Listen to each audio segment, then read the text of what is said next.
bajan.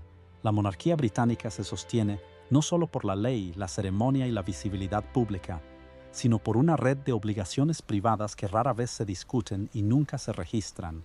Entre ellas, una destaca por su deliberado aislamiento y su estricta ausencia en la documentación oficial.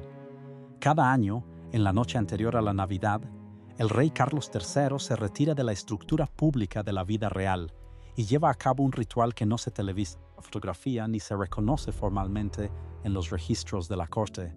No es un accidente de privacidad, es una norma law que está en juego. No es el sentimiento ni la tradición estacional, sino el mantenimiento de un límite que la monarquía ha preservado durante generaciones: la separación entre la autoridad institucional y la conciencia personal.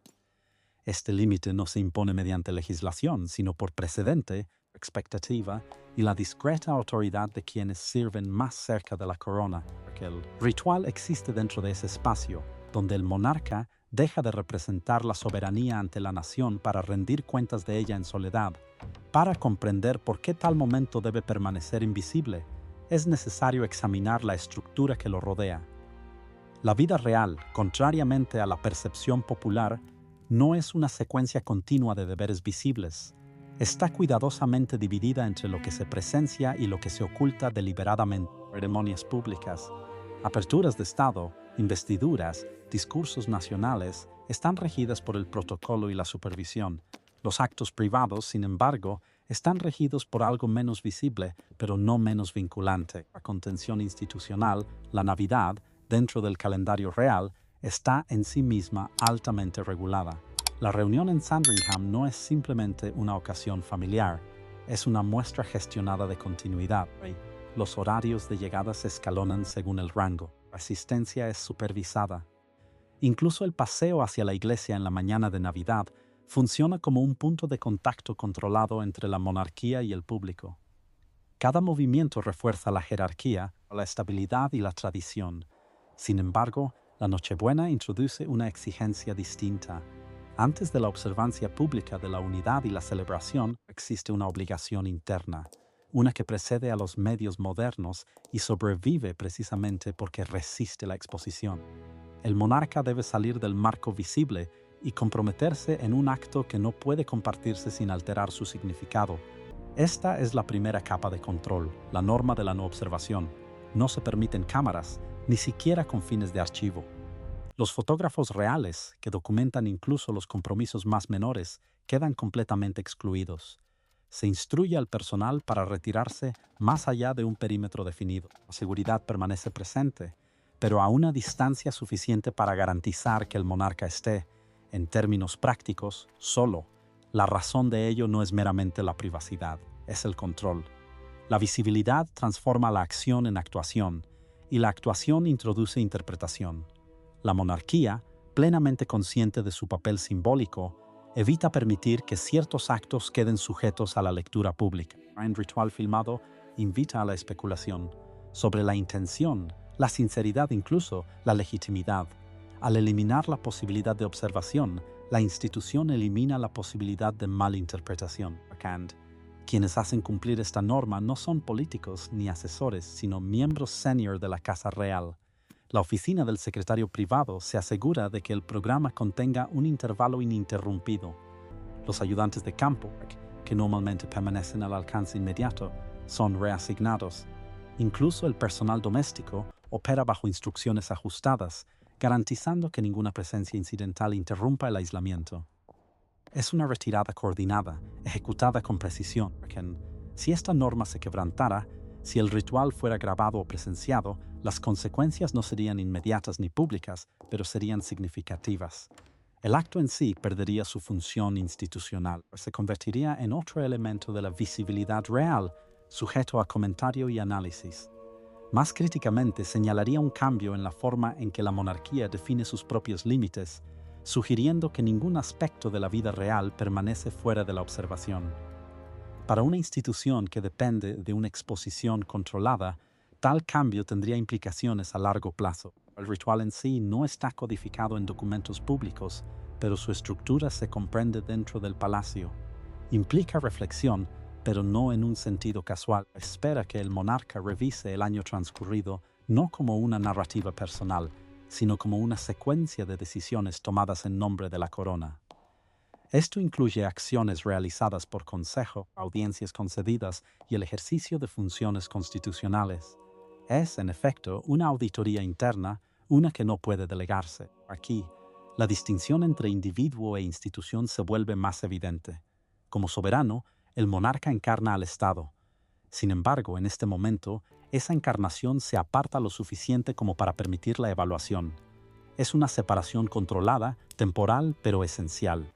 Sin ella, la continuidad de la institución correría el riesgo de volverse mecánica, no examinada. Los orígenes de esta práctica no se atribuyen a un monarca en particular, pero se alinean con una tradición más amplia dentro de la realeza europea. La expectativa de que el poder debe retirarse periódicamente de la exhibición pública y someterse al escrutinio privado. En Gran Bretaña, esta expectativa se ha reforzado por siglos de evolución constitucional, donde la autoridad visible del monarca ha disminuido, pero su peso simbólico ha aumentado. Para el rey Carlos III, este ritual tiene un significado adicional. Su reinado sigue a un periodo de estabilidad excepcional bajo su predecesora, donde los límites entre el deber público y la reflexión privada se mantuvieron con notable coherencia. Para preservar esa continuidad debe adherirse no solo a los aspectos visibles de la realeza, sino a las disciplinas invisibles que los sustentan. A medida que avanza la noche y el resto de la Casa Real se prepara para las formalidades del día de Navidad, el monarca permanece aparte. No hay audiencia, ni documentación, ni validación externa. El acto concluye sin anuncio y la estructura de la vida real se reanuda como si no hubiera sido interrumpida. Lo que parece, desde el exterior, una simple ausencia es, en realidad, una norma cuidadosamente mantenida, una que garantiza que la monarquía conserve un espacio donde la autoridad no se exhibe, sino que se examina, y es dentro de ese espacio donde el equilibrio entre tradición y responsabilidad se sostiene silenciosamente. La existencia de este intervalo privado en la Nochebuena establece una segunda capa de control, más compleja, dentro de la monarquía: la gestión de la memoria y la continuidad. El ritual no trata solo de la reflexión en el momento presente, sino de preservar una cadena de responsabilidad interna que se extiende a través de los reinados. Lo que se considera, lo que se reconoce y lo que se transmite a partir de esa revisión solitaria no entra en el registro público, y sin embargo moldea la forma en que la corona se ejerce en el año siguiente. Dentro del palacio existe el entendimiento de que este momento funciona como un punto de transferencia informal entre la autoridad pasada y la futura. A diferencia de los consejos formales o los informes documentados, no está mediado por asesores. El monarca debe apoyarse en su juicio personal, informado por la experiencia, pero no filtrado por el consenso. Es aquí donde el peso institucional comienza a aumentar, porque la ausencia de testigos elimina la posibilidad de responsabilidad compartida. Lo que se decide, incluso en el pensamiento, pertenece por completo al soberano. Esto introduce una norma que rara vez se articula, pero que se aplica de manera constante. El monarca no debe externalizar este proceso. No se conservan notas escritas, no se dictan reflexiones, no se elaboran memorandos confidenciales posteriormente. La disciplina aquí es la contención. En una institución construida sobre el mantenimiento de registros y la preservación archivística, esta ausencia deliberada de documentación resulta llamativa. Garantiza que el ritual no pueda revisitarse, reinterpretarse ni utilizarse como prueba en deliberaciones futuras. La aplicación de esta norma recae nuevamente en los miembros senior de la Casa Real, pero de una manera más sutil. No se trata de impedir la intrusión, sino de mantener un entorno en el que no exista expectativa alguna de registro. El despacho del monarca, a menudo asociado con la correspondencia oficial y los documentos de Estado, se despeja de archivos activos. Las cajas rojas, que normalmente contienen documentos gubernamentales, se retiran o se cierran. El espacio físico se modifica lo suficiente como para señalar que esto no es una extensión del gobierno cotidiano, sino una salida de él. Si este límite se cruzara, si las reflexiones fueran registradas o compartidas, las consecuencias irían más allá del acto inmediato. Introduciría un precedente en el que el razonamiento privado del monarca podría ser examinado, e incluso potencialmente cuestionado. Con el tiempo, esto podría alterar el equilibrio de la práctica constitucional, invitando a demandas de transparencia en ámbitos que históricamente han permanecido protegidos.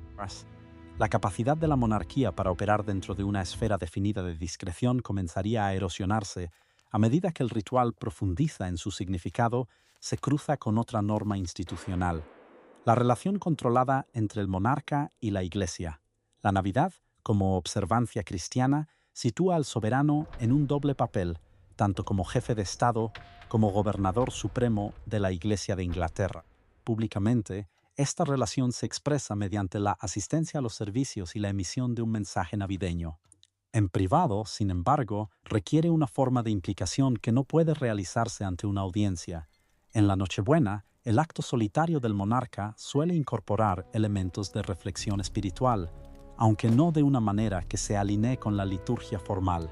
No hay oficiante, ni un orden de servicio prescrito.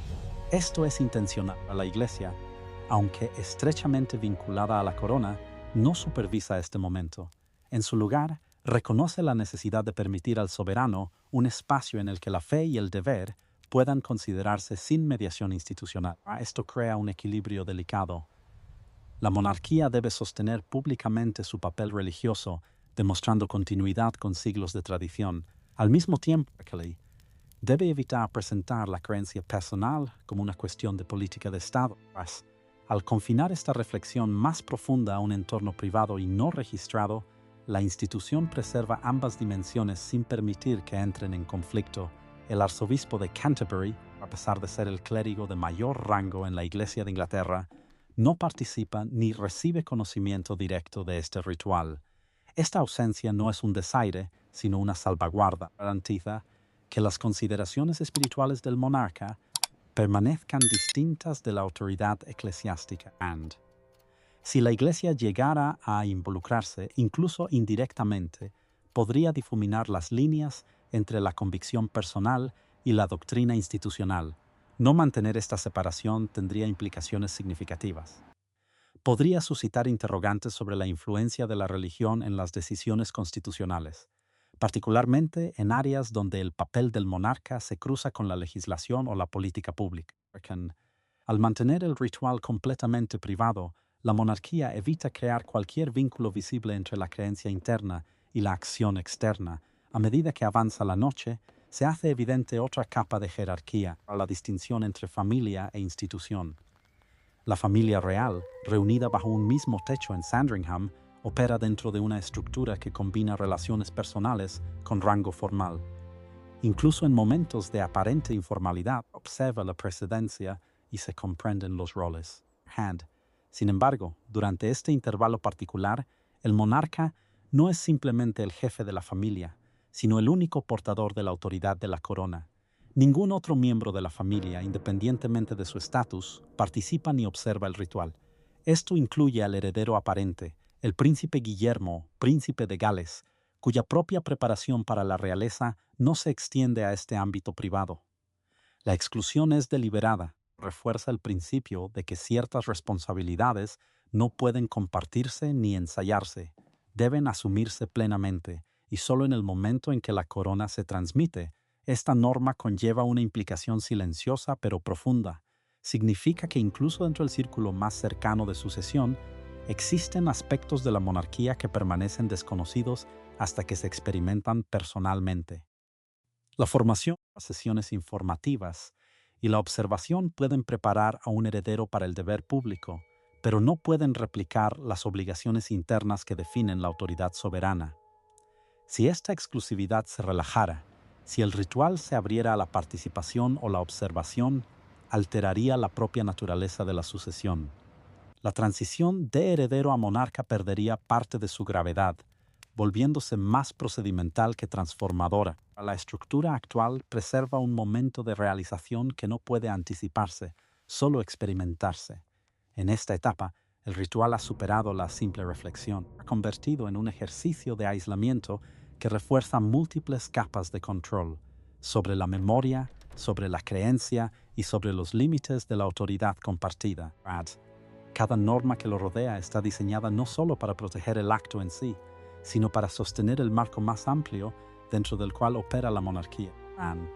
Y a medida que estas capas se acumulan, el significado de lo que permanece invisible adquiere mayor peso, apuntando hacia un principio final, uno que gobierna no solo el ritual, sino los propios límites del poder real. Ese principio final es menos visible que cualquier ceremonia y sin embargo tiene el mayor peso institucional. La monarquía debe preservar un límite más allá del cual ni siquiera su propia autoridad se extiende. El ritual de la Nochebuena existe precisamente en ese límite. No es una afirmación de poder, sino una restricción sobre él. En términos constitucionales, el soberano británico opera dentro de límites claramente definidos. Las decisiones se toman por consejo, la autoridad se ejerce a través de canales establecidos y las acciones públicas están sujetas a escrutinio. Sin embargo, ninguno de estos mecanismos puede regular lo que ocurre dentro de la conciencia privada del monarca. Ese espacio no puede legislarse, delegarse ni observarse. Debe gobernarse internamente, o no gobernarse absoluto. El ritual impone este gobierno interno. Es el punto en el que el soberano se enfrenta a la realidad de que ninguna estructura externa puede dar cuenta plenamente del uso del poder. Los asesores pueden guiar, las instituciones pueden limitar, pero la responsabilidad recae en última instancia en el individuo que ocupa el trono. Al retirarse de toda forma de observación, el monarca reconoce que existe una dimensión del deber que no puede compartirse. Por eso el acto nunca se filma. Registrarlo no solo expondría un momento privado, lo redefiniría. Una cámara introduce una audiencia, incluso si esa audiencia se difiere al futuro. La presencia de una audiencia altera el comportamiento, por sutil que sea, y transforma la reflexión en presentación. La monarquía, que depende de una visibilidad cuidadosamente gestionada, no puede permitir que este acto en particular forme parte de su repertorio visible. La aplicación de esta norma final es absoluta. A diferencia de otros protocolos que pueden evolucionar con el tiempo, este permanece resistente a la adaptación. Los cambios en los medios, en las expectativas públicas e incluso en la cultura interna no han alterado la exigencia de soledad completa y ausencia de documentación. La razón es sencilla. Una vez cruzado el límite, no puede restaurarse. Un ritual filmado jamás podría volver a ser invisible. Dentro de la Casa Real, este entendimiento se trata con un nivel de seriedad que supera incluso a los grandes actos de Estado. La planificación de la Navidad en Sandringham implica una coordinación extensa y, sin embargo, este único intervalo se protege con un cuidado excepcional. Los horarios se ajustan sin explicación. Los movimientos se restringen. La comunicación se reduce al mínimo. La maquinaria del palacio, normalmente en movimiento constante, se ralentiza deliberadamente para dar cabida a un momento que no produce ningún resultado visible. Si esta norma se quebrantara, las consecuencias irían mucho más allá de la infracción inmediata del protocolo. Señalaría que la monarquía está dispuesta a exponer incluso sus procesos más internos a la vista pública.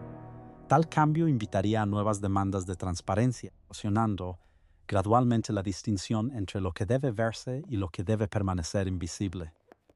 Con el tiempo, la capacidad de la institución para controlar su propia narrativa disminuiría, sustituida por un ciclo continuo de observación e interpretación. Para el rey Carlos III, mantener este límite no es solo un acto de adhesión a la tradición, sino una demostración de contención. Su reinado se desarrolla en una era en la que la visibilidad suele equipararse con la legitimidad. Espera que las figuras públicas compartan, expliquen y documenten. La monarquía, sin embargo, opera bajo un principio diferente. Su legitimidad no deriva de la exposición constante, sino de la gestión disciplinada de lo que se revela y de lo que se reserva. Esta distinción adquiere especial relevancia cuando se contrasta con la percepción pública. Para muchos observadores, la ausencia de imágenes o de reconocimiento oficial puede sugerir secreto o incluso irrelevancia. En realidad, refleja una decisión calculada de preservar una forma de autoridad que no puede funcionar bajo observación continua. La monarquía no busca hacer visible cada aspecto de su funcionamiento, porque hacerlo alteraría la propia naturaleza de la institución. El ritual también refuerza un último aspecto de la jerarquía, la separación entre la corona y el individuo que la porta. A lo largo del año, el monarca desempeña un papel definido por la ley, la historia y la expectativa. En la Nochebuena, ese papel se deja de lado lo suficiente como para permitir que el individuo se enfrente a las responsabilidades que implica. La distinción es sutil, pero esencial. Sin ella, el monarca corre el riesgo de volverse indistinguible del cargo, perdiendo la capacidad de juicio independiente. Ningún asesor puede entrar en este espacio, ningún miembro de la familia puede compartirlo. Incluso el heredero, el príncipe Guillermo, príncipe de Gales, debe permanecer fuera de sus límites hasta que asuma la corona por sí mismo. No se trata de exclusión, sino de estructura. La monarquía está diseñada de tal manera que ciertas experiencias no pueden heredarse por adelantado. Deben vivirse directamente, sin preparación, para conservar toda su significación. Cuando el ritual concluye, no hay indicación formal de que haya tenido lugar. El monarca regresa al entorno estructurado de la Casa Real. La secuencia de las celebraciones navideñas continúa según lo previsto. El día de Navidad, el público verá una manifestación de unidad, continuidad y tradición. El paseo hacia la iglesia será fotografiado. El mensaje navideño será transmitido. La institución se presentará como estable e ininterrumpida. Lo que permanece invisible es el proceso que sustenta esa estabilidad. El intervalo solitario de la Nochebuena no produce un discurso, una decisión ni un resultado visible. Su efecto es indirecto, moldeando la forma en que el monarca afronta las responsabilidades del año venidero. Es una recalibración silenciosa, realizada sin testigos y sin registro. En última instancia, la importancia del ritual no reside en su contenido, sino en su existencia. Demuestra que, dentro de una de las instituciones más visibles del mundo, aún existe un espacio en el que la visibilidad ni se requiere ni se permite. Ese espacio no es una laguna del sistema, sino una característica deliberada de este. Al preservar un momento que no puede observarse, la monarquía mantiene una forma de control que se extiende más allá de la ceremonia y el protocolo. Garantiza que el ejercicio del poder vaya acompañado de una disciplina que no puede imponerse desde el exterior. Y al hacerlo, sostiene un principio que ha guiado a la institución durante generaciones, que la autoridad, para seguir siendo creíble, debe equilibrarse con una capacidad de responsabilidad privada que ninguna audiencia puede compartir.